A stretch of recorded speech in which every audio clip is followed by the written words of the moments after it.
In today's wrap-up, the UN Human Rights Office of the High Commissioner released a statement Monday calling for the prompt release of prisoners of war, as well as the bodies of the fallen from the Karabakh war. No exceptional circumstances whatsoever may be invoked as a justification of torture and enforced disappearances, the UN statement read. Such acts, when perpetrated in armed conflict, may also constitute war crimes. Armenian human rights activists have expressed their frustration regarding the exchange of Armenian POWs and accused Azerbaijan of refusing to collaborate with Russia and the ICRC. They say Azerbaijan is withholding important POW information, including identities and health conditions. The UN says its experts will continue to engage with the authorities of both countries and closely monitor the situation. In addition, the UN will provide $2 million for Armenia's new interagency contingency plan, which supports IDPs from Nagorno-Karabakh.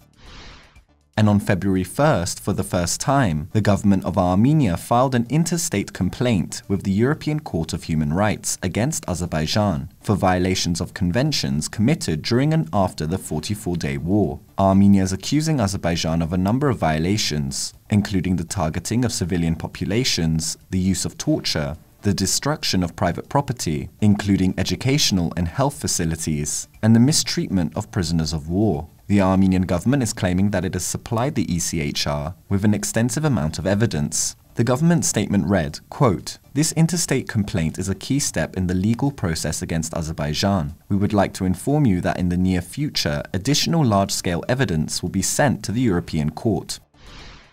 And Prime Minister Nikol Pashinyan has chaired a meeting of the Security Council. Issues discussed included humanitarian work regarding Nagorno-Karabakh and security issues. Meanwhile, Tigran Atanesian, head of the Information Department of the Artsakh Security Council, stated that though structural changes are envisaged in the Artsakh Defense Army, there will be no disintegration or dissolution.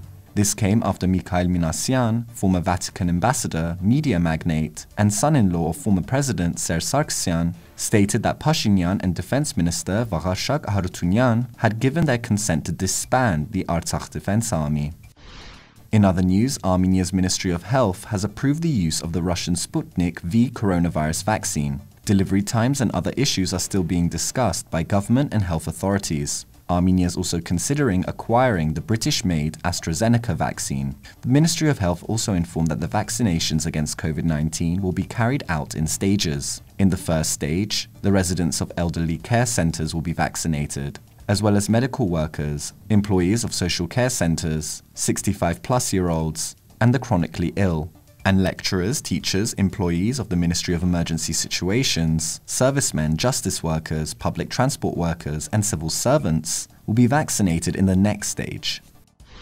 In our studio, CivilNet spoke to Fred Tatlian, aka Goliath the Great from Los Angeles, about the cyber war and Azerbaijan's use of bot armies and other online tactics. Fred also gave his take on how diasporans should approach the situation and his own thoughts on what the Biden presidency will mean for Armenians.